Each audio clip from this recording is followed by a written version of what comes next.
there are a lot of players that are definitely in there that we definitely consider elite that are in their primes, but for some, an MVP is just overdue. And for me, I think Manny Machado, with how good he's been, is one of those players. And I'll get into it in a bit. And I think he can actually, he could be the reason the San Diego Padres give the Dodgers some trouble in the next couple of years. How you guys doing? It is July 15th, 2020 out here in this quarantine. I'm James Sims here with the Elite. And for this little piece, I'm just going to do a profile on my boy Manny Machado. If you guys don't know Manny Machado, he's the shortstop for the San Diego Padres. 28-year-old. He's 28 years old. He just signed a really big contract to play there. I think that one was $300 million as well. And I think that was a very long-term contract. So I imagine he's going to be there for a very, very long time. No, but baseball fans know they know him as the player that was keeping the Orioles afloat while the Orioles were drowning because they're a terrible organization as of right now. They gave him the opportunity to play half a season in LA. They went to the playoffs. He didn't do much, so they got rid of him, and now he's on San Diego. But just to give you a little bit of insight, Manny Machado, Dominican born, he was the third overall pick by the Baltimore Orioles out of high school in the 2010 MLB draft. He was eventually called up in 2012 as a 19-year-old. And for that Orioles team, he played 51 games. He finished with 50 hits in the 51 games, which to me is impressive considering he was 19 years old. He had one less hit than games played in his very first season playing against grown men. And that year, the Orioles would go on to finish second in the AL East. They beat the Rangers in the AL wild card, and then they lost to the Yankees in the ALDS. But, I mean, Manny Machado, not really doing much for that team, but he was being noticed, especially as a very, very young player. At 20, he was named. At 20, he was named to his first All-Star game. In 156 games, he led the league in at bats. And he also led the league in doubles that season. At 20 years old, in 2013, 20-year-old Manny Machado finished the season with 189 hits in 156 games. He led the league in doubles with 51 doubles. He finished with 14 home runs, 71 RBIs, and a 283 batting average. He finished with an All-Star. He finished with a Gold Glove that year, and he finished 9th in the MVP voting in 2013. But this was the year that Manny Machado put himself in the national spotlight. In 2014, he only played 82 games. He had an injury that year. But in the 82 games he played, he had 91 hits, 12 home runs, 32 RBIs, through 278 batting average, nothing too crazy. And I mean that year the Orioles would go on to they were first in the AL East because he came back in the second half, but they beat the Tigers. They swept the Tigers in the LDS, but they got swept by the Royals the year that the Royals got hot and the Royals went far. And then so in 2015, Manny Machado's next season, at 22 years old, he played every single game. He led the league in plate appearances.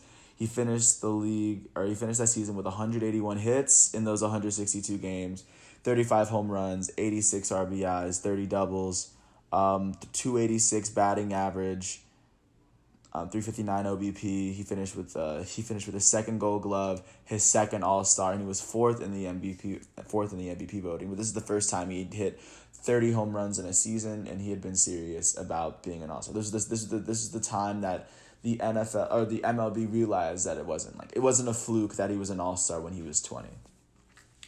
And that year, of course, the Baltimore Orioles finished third in the AL East, missed the playoffs completely, but Manny Machado was kind of holding his own.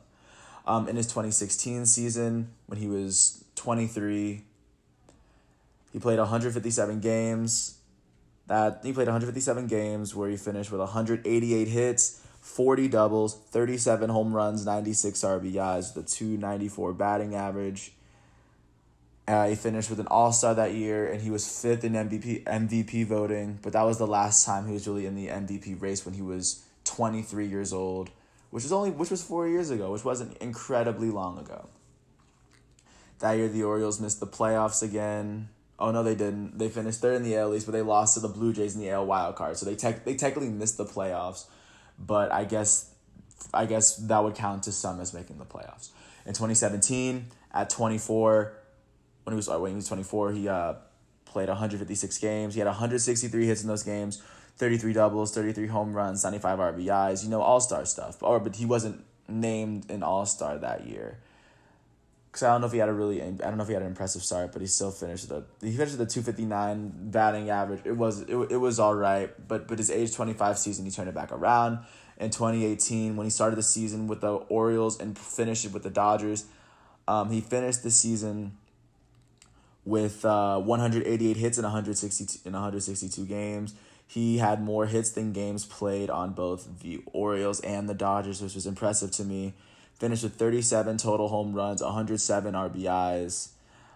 Finished with a 297 batting average. He had a 315 in Baltimore, 273 in LA. But of course, that happens when you change divisions. He finished with like I said, like he was kind of doing his own thing, and he was named an all-star for the Orioles right before he was moved to the Dodgers. And of course, that year in 2018, the Dodgers would win the NL West. They would beat the Braves in 4 in the NLDS. They went on to beat the Brewers in 7, but they lost to the Red Sox in 5. I don't know if Manny Machado is really blamed, but after that season, Manny Machado signed a $300 million deal with the Padres. I guess he asked the Dodgers for $300 million, and the Dodgers weren't going to back up the Brinks truck. They weren't going to back up the Brinks truck for Manny, and Manny just wanted to play in San Diego. He saw the opportunity to play with a nice young core. He went out there for the first time and kind of just became the man out there. I know for a fact he didn't start out well in San Diego. It took him a second to catch his stride, but eventually he came around. In this last season with San Diego, he was in his age 26 season. He ended up playing 156 games, where he finished with 150 hits. The first time since his rookie year that he's finished with less hits than games played, but of course he's on a completely new team. He finished with 21 doubles, 32 home runs, 85 RBIs, 256 batting average. But it was a bit of a struggle, but he had to become comfortable because this is the first year of his 100-year contract. I think I didn't even give players like Bryce Harper enough credit for doing what he did on a new team like that in a new situation. I imagine as he grows with these players around him, because I know now he's playing third base with Tatis playing short. So I like that he's playing on this young up and coming Padres team because he has a lot of good years of baseball left, and they're doing a really good job of building their hitting around Manny Machado. Once he brings it all together, I think they'll be fine. This last season, they finished 5th in the NL West with a 70-92 record. I mean, of course, a lot of their team is very, very young, and you have to click with a team like that. I wouldn't blame Manny Machado for the Padres' woes or his own woes. I think he was doing what he could to keep himself afloat, but considering he has 9 years left on his contract with the Padres, I would suggest you get very, very comfortable. You get very, very comfortable watching Manny Machado play in a San Diego Padres uniform because I don't know if you're aware of their farm system, but the Padres have a lot of good pitching coming up in their farm system, a lot of young hitters that are coming up and they've already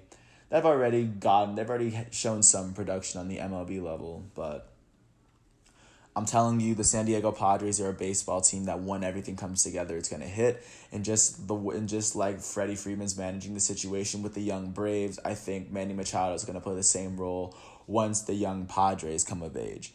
It'll be a bit of time, but if we're talking about for this upcoming season, I don't think the Padres are going to do particularly well considering Manny Machado and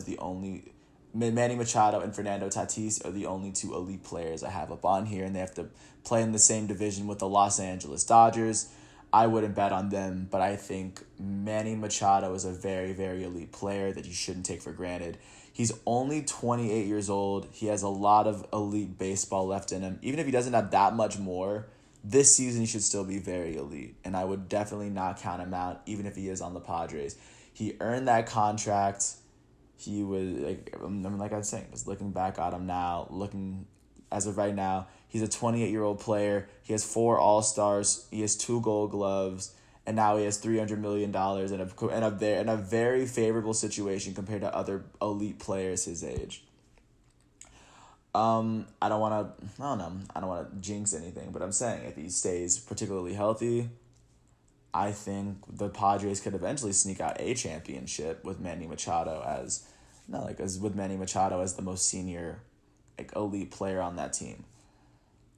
But I'm gonna really get into it, but I'm not really trying to get into it. But I want to thank you for listening to all 11 minutes of this. Just if you get a chance, check out my boy Manny Machado. He's currently wearing number 13. I believe he is playing third base for the San Diego Padres. But yeah, thanks once again. I wish you the best. I know quarantine's tough for everyone, but we got to get through it somehow. And for right now, I'm making these profiles, and for right now, it's a lot of fun. So, thank you once again. I wish you the best, and peace out.